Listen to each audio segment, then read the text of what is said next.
교양의 세계로 한 걸음 교양톡톡. 안녕하세요, 호피디입니다. 안녕하세요, 공작가입니다. 오늘은 흥미롭게 읽은 책과 그 책의 소재인 기생충에 대해서 이야기해보고자 합니다. 네, 영화 연가시가 개봉했을 때 그때 화제가 되었는데 그 기생충이 되게 주목을 받았던 게 또 기억이 나요. 네, 그렇죠. 평소에는 주목받는 주제는 아니죠. 근데 프로바이오틱스나 질병과 관련된 조사를 하고 자료를 찾아보면서 이 책을 접했는데요. 흥미로운 부분이 많아서 준비해봤습니다. 네, 책 제목이 생명진화의 숨은 고리, 기생이라는 책인데요. 공 작가님이 보시기에 어떤 점이 주목할 만했나요? 우리가 보통 기생하면 기생충을 떠올리잖아요. 제가 주목한 부분은 기생이라는 단어에서 기생충만을 떠올리는 시각을 확장하고자 했던 이 책의 시도였습니다. 이 책의 앞부분에서 정성 들여 이야기하고 있는 기생은 생활 방식이에요. 그냥 벌레만 이야기하는 게 아니고요. 그래서 공생처럼 생태계 속의 하나의 자연스러운 생활 형태라고 이야기하고 있습니다. 이 책은 EBS에서 2014년에 방영했던 다큐멘터리를 기반으로 하고 있죠. 네, 메디나충과 같은 충격적이었던 다큐멘터리의 내용도 들어있고요. 거기에 더해서 준비 과정에서의 PD의 경험과 생각, 그리고 기생충학의 역사와 이론적인 내용들을 정리해서 책으로 엮어냈습니다. 기생충의 놀라운 모습을 생생하게 보고 싶으시면 다큐멘터리를 보시는 것이 효과적일 거고요. 더 큰 틀의 내용을 이해하는 데에는 이 책이 도움될 것으로 보입니다. 네, 그러면은 첫 번째 내용을 이제 살펴볼게요. 아까 기생충으로 이제 한정하지 않고 기생을 생태계의 어떤 생활 방식으로 바라보는 게 이 책의 장점이라고 이제 하셨는데 그 이야기를 좀 더 자세히 해주시겠어요? 기생충 자체에 대한 관심이 요즘 많이 사라지긴 했죠. 근데 이 책에서는요, 사람 기생충은 많이 사라졌지만 기생이라는 생활 방식에 있어서는 지구 생물 절반가량이 이 생활 방식에 해당된다고 이야기하고 있습니다. 대표적으로 사람도 어찌 보면 지구에 기생하고 있는 셈이죠. 생각해보면은 그런 것 같아요. 이제 지구에 인간이 살면서 그 환경을 이용하고 있는 거니까요. 네, 그렇죠. 그래서 기생을 기생충에만 한정하지 않고 생활 방식 혹은 관계라는 측면에서 보면 이해의 폭이 넓어집니다. 호피디님 혹시 이 책 보시면서 기생생활 방식과 관련해서 기억나는 예시 있으세요? 저는 기생식물이 생각이 나요. 이 책을 이제 제가 봤을 때 눈에 들어온 거는 악마의 풀이라고 이제 불리는 스트라이가라는 게 있었는데 이게 숙주식물의 뿌리 근처에서 나오는 화학물질로 싹을 틔우고 꽃을 피우고 그래놓고 나중에 숙주를 죽게 한다고 해서 인상적이었어요. 네, 저도 그거 맞아요. 기억나요. 왜냐면 생긴 것도 굉장히 호감이 아니었기 때문에 기억이 더더욱 납니다. 숙주식물의 뿌리 근처에서 자라서 숙주를 죽게 하니까 농업 생산성을 낮게 만드는 원인이라고도 하죠. 우리나라에서 흔히 볼 수 있는 기생식물로는 다른 나무 안에 뿌리를 박고 사는 겨우살이가 있다고 합니다. 진짜 생각해보면 주변에서 기생관계를 되게 흔하게 볼 수 있는 것 같아요. 근데 기생이라는 단어는 사실 좋게 쓰이지는 않잖아요. 기생충 혹은 기생하는 관계라고 하면은 나쁘게 표현할 때 이제 많이 쓰는 것 같거든요. 네, 맞아요. 근데 그 부분에 대한 해석도 이 책에 담겨 있어서 매우 흥미로웠습니다. 생물을 의인화시키고 인간의 잣대로 재단하는 것이 그 생물의 참 모습을 이해하는 데는 걸림돌이 된다고 보는 게 이 책의 시각이거든요. 생물을 의인화한다는 거는 지금 뭐 TV 프로그램이라든지 뭐 어떤 동화나 이런 데서 이제 많이 하는 것 같아요. 뭐 영화에서도 많이 하고 있고. 그래서 우리 생활에서도 이제 쉽게 찾아볼 수 있는데 특히 이제 아이들 이야기에서 이제 많이 나오는 것 같고요. 그렇죠. 그러니까 동물이나 어떤 생물에게 사람처럼 이름을 붙이고 사람처럼 행동하게끔 캐릭터를 부여하는 방식은 많이 하죠. 그러면서 더 애정도 갖고요. 그런데 기생충 같은 경우에는 그런 의인화 과정을 하게 되면 굉장히 안 좋은 부정적인 프레임을 쓰게 된다고 보고 있죠. 어떤 과정인가요? 역사적으로 바로 이 과정이 전개가 되는 게 나와 있는데요. 19세기 후반에 특히 생물을 의인화시켜서 도덕성을 부여하는 작업이 많았다고 합니다. 이건 이유가 있겠죠. 그 당시에 진화론을 통해서 창조론이 부정되던 상황이어서 신의 의미가 퇴색되니까 자연학자들이나 철학자들이 동물 세계에서 신의 말씀을 대신할 수 있는 도덕적 모델을 찾아서 사람들한테 영향을 주고 싶어 했다고 합니다. 그런 배경 속에서 동물들이 많이 의인화됐다는 거죠. 아, 되게 흥미로운 내용이네요. 그러면 그 과정에서 신의 말씀을 대신할 수 있는 도덕적 모델은 어떤 동물들이 있을까요? 도덕적인 모델로 볼 수 있는 대표적인 동물이요. 네. 개미나 벌 같은 동물들이에요. 아, 대체로 특징을 보면 개미와 벌은 근면, 성실, 그리고 집단 생활을 하잖아요. 네. 그래서 사회성이 좋은 동물들이죠. 그러네요. 그리고 이 개미 하니까 또 쌍으로 같이 떠오르는 이제 배짱이가 이제 생각이 나는데, 개미와 벌을 생각해 보면 부정적인 캐릭터로는 잘 안 쓰이는 것 같아요. 네, 지금 말씀하신 개미와 배짱이 같은 경우에도 배짱이는 게으르고 놀기 때문에 나중에 벌을 받지만 그렇죠. 상대적으로 개미는 굉장히 부지런했고 네. 그래서 아주 도덕적인 모델로 나오잖아요. 그렇죠. 근데 이렇게 도덕적으로 표현되는 존재와 상대적인 개념에서 비도덕적이고 비하가 되는 대표적인 대상이 기생충이었다. 이렇게 이 책에서는 보고 있습니다. 근데 사실 그런 느낌이 들기는 해요.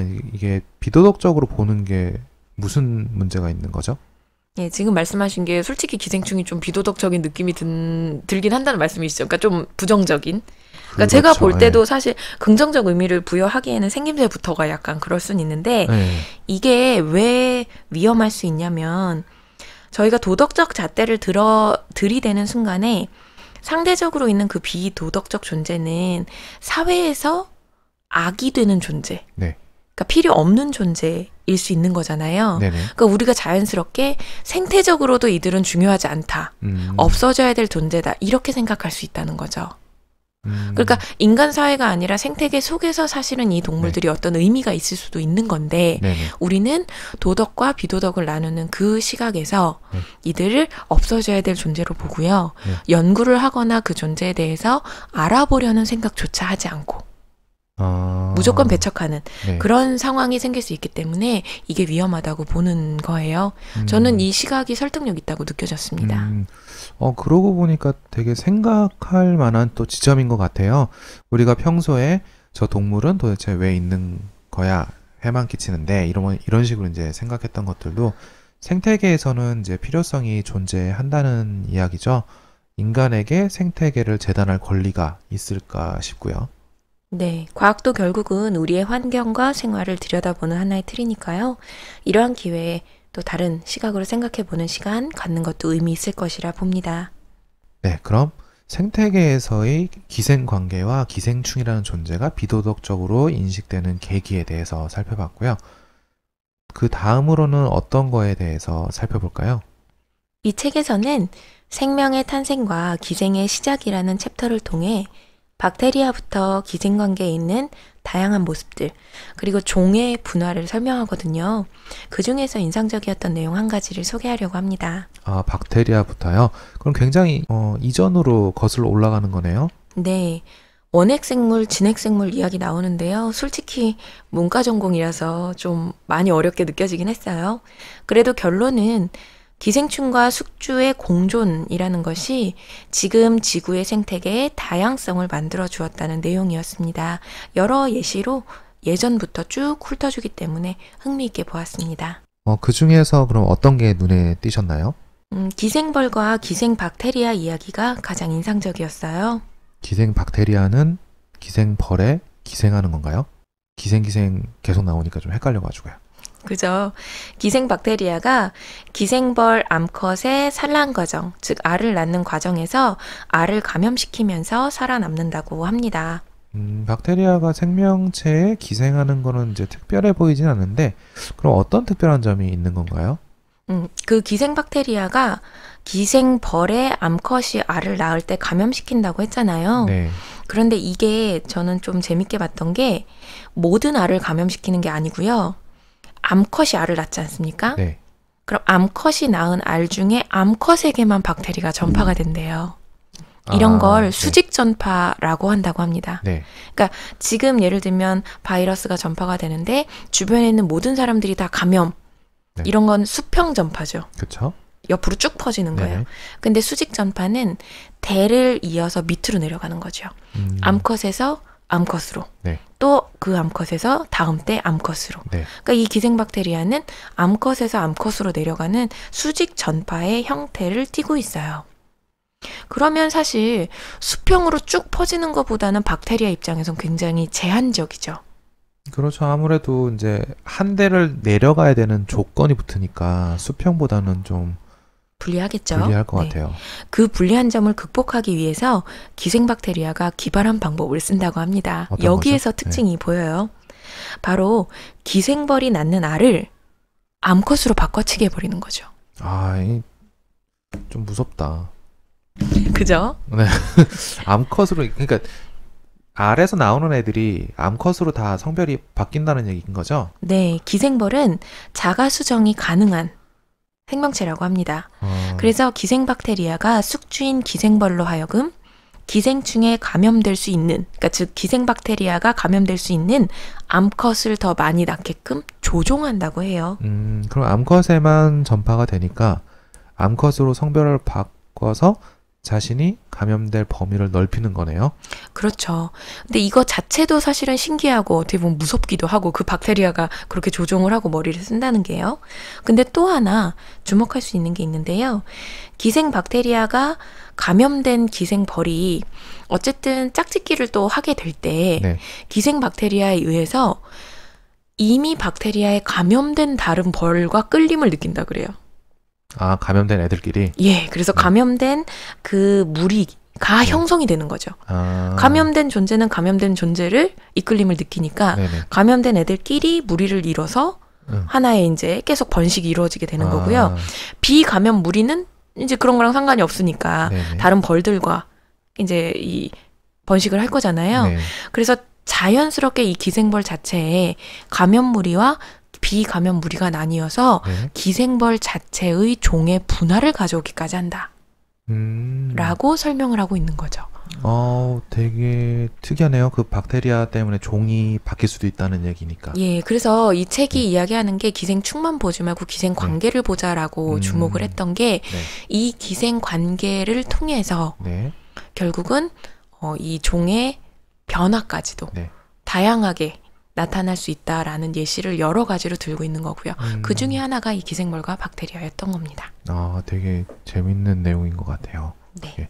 보통 뭐 기생에 대해서 이제 그 정도까지는 저희가 생각해 볼 일이 없어서 네. 그래서 좀 많이 흥미롭게 들리는 것 같고요.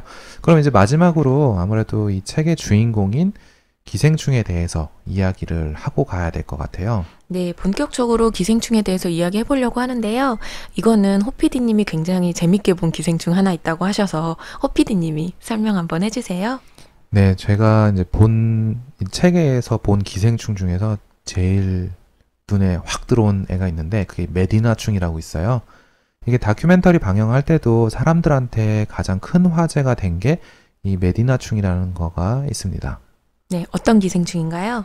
네, 메디나충은 생각보다 이제 역사가 좀 긴 기생충이에요. 그리스부터 이야기가 나오고 있습니다.